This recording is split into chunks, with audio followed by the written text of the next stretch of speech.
tardes tengan todas y todos. Hoy 29 de septiembre de 2025.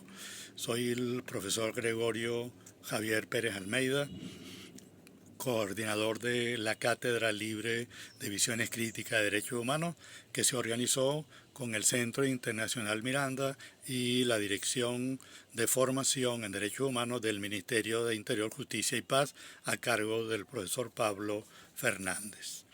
La clase de hoy se titula La ONU y la Declaración Universal de Derechos Humanos, dos engendros imperialistas. Leo. A las y los venezolanos y al resto de la población mundial nos tocó vivir el proceso de bifurcación del sistema mundo capitalista, que consiste, según el investigador Immanuel Wallenstein, en el desplazamiento de un país hegemón, es decir, el país que lo domina casi todo en la economía, la política, la cultura y la creación de utopías, por otro país que emerge de los mismos intersticios del sistema. El asunto que hace que la situación sea sumamente difícil es que nadie puede predecir cómo será dicho desplazamiento, si será pacífico o violento y si el nuevo hegemón será mejor o peor que el que se desplaza. La palabra desplazamiento indica algo muy importante y es que el país hegemón no desaparece, sino que solo pierde su posición central en el sistema, lo que nos permite imaginar el nivel de conflictividad que caracteriza el proceso de bifurcación y el tiempo que puede tardar en estabilizarse el sistema. Como es público y notorio, el pueblo venezolano no le tocó vivir este momento como al resto del mundo, sino de manera muy particular, por varias razones, entre las que nombraremos solo dos. Una, es la nación que lideró el proceso de emancipación antiimperialista y de independencia de Sudamérica en el siglo XIX. Lo dice el pueblo y el imperialismo estadounidense lo sabe muy bien. La espada de Bolívar camina por América Latina y resuenan nuevamente los gritos ya no de emancipación, sino de liberación total. La segunda, la reserva de petróleo probada y certificada más grande del mundo ya no está en la República de Venezuela, aquella que añoraba Carmona y sus secuaces, sino bajo el suelo de la República Bolivariana de Venezuela, soberana y antiimperialista, acompañada de una buena cantidad de oro, plata y otros minerales estratégicos. Dos razones que explican el desespero estadounidense por asaltar nuestro territorio como cabeza de playa de Sudamérica, toda vez que ya las cosas en Europa, Eurasia y la India no están tan bollantes como en el siglo XX, y su declinación hegemónica es un hecho público, notorio y sin retorno.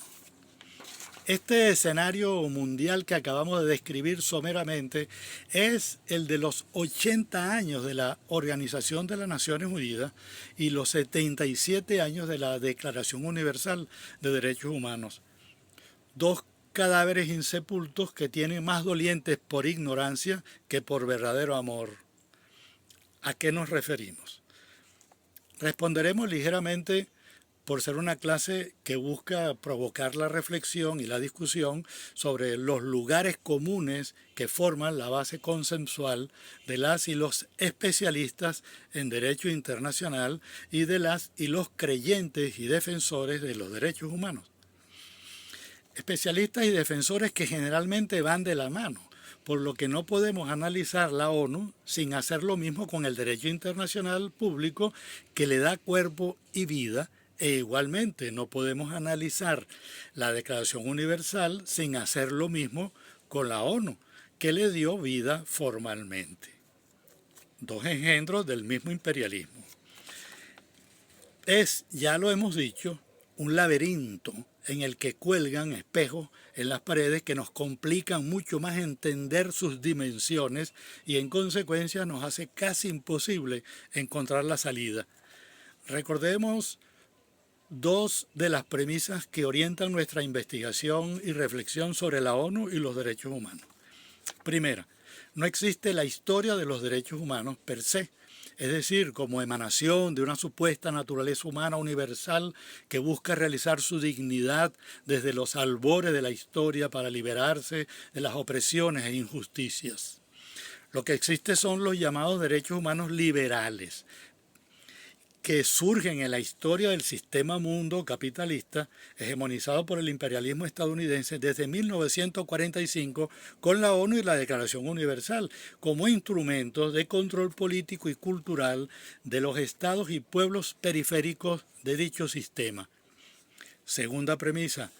Luchar por los derechos humanos, incluyendo los económicos, sociales y culturales, no es luchar contra el capitalismo, sino todo lo contrario, porque fueron creados y son sostenidos por el imperialismo estadounidense y sus secuaces para desplazar las luchas anticapitalistas y por el socialismo que marcaron la vida del sistema mundo capitalista durante todo el siglo XX. Estas dos premisas nos asoman a otro formato de análisis poco conocido entre las y los especialistas de la ONU y su hermana univitelina, la Declaración Universal de Derechos Humanos, y que hemos identificado esta visión, este formato de análisis como una visión realista, crítica, con más de fondo, lo que ya hemos presentado en anteriores oportunidades. La clave de esta visión está, primero, en asumir nuestro lugar de enunciación histórico con los pies sobre la tierra donde vivimos. Un país suramericano y caribeño con las mayores reservas de petróleo del mundo, amenazado por un imperialismo no desde hace unas décadas, cuando el presidente Chávez nacionalizó y controló la industria petrolera de hidrocarburos en general, sino desde que Bolívar concretó el proyecto de la Gran Colombia. En segundo lugar, dejar de creer por una parte en el cuento de la ONU como organización parida por la buena voluntad, el arrepentimiento por las crueldades cometidas y el deseo de enmienda de las élites estadounidense e inglesa luego de la Segunda Guerra Mundial, y por la otra en el cuento del consenso de los países aliados con la finalidad de impedir y prevenir la violencia en la resolución de los conflictos internacionales y promover el progreso y la paz. Cuento que no cuenta si no dejamos de creer en el de la Declaración Universal de Derechos Humanos como un producto del mismo consenso, pero con un alegato inapelable. En esta declaración están reflejados los valores y las aspiraciones universales de la gran familia humana, reunida en la comisión redactora que, una vez reconocida como tal, no quiere volver a vivir los errores de una guerra. Revisen todas las declaraciones personales e institucionales emitidas en los últimos años sobre la ONU y la Declaración Universal de Derechos Humanos para que encuentren estas dos creencias a flor de página cuando son documentos o a flor de piel cuando es una declaración oral de un funcionario. ¿En verdad alguien cree que una élite que dejó caer 2 bombas atómicas sobre pueblos indefensos estaba interesada en preservar la paz a futuro y respetar los derechos humanos, aunque fuesen liberales? Lo más estresante en este asunto es que no hay manera de dar argumentos a favor de la ONU, además de haber servido para crear una burocracia internacional, buenas amistades entre representantes de los estados y especialistas universitarios en esos temas, excelentes programas de alerta climática y ayuda en desastres naturales, o la aprobación de convenciones a favor de sectores sociales maltratados como las mujeres, las niñas, los niños, etcétera, etcétera. No se pueden negar sus aportes y apoyos normativos y en algunos casos financieros, pero eso sí, dentro de la pecera liberal, como llama Ratna Kapur a lo que llamamos nosotros laberinto imperialista, en cuyo frontispicio está escrito con sangre y fuego: Dentro del liberalismo, todo. Fuera del neoliberalismo, nada. ¿Y qué decir de las políticas de promoción y defensa de los derechos humanos? Aquí voy a ponerme más serio y pedirle una prueba de vida a quienes defienden dichos derechos como si existieran empíricamente, como existen las caraotas en un plato que nos vamos a comer dentro de un rato. No una fe de vida, como la que firmamos los jubilados cada año para seguir recibiendo el sueldo, sino una prueba como las que le exigen a los secuestradores con pelos y señales corporales de sus rehenes. Y para ser menos exigentes, no vamos a pedirla en Gaza, Siria, Irak o Libia, sino aquí en Sudamérica. Por ejemplo, ¿qué pasa con los derechos humanos reconocidos en nuestra Constitución cuando el imperialismo yanqui le impide al Estado seguir cumpliendo sus compromisos sociales y asistenciales con el pueblo mediante el cerco económico?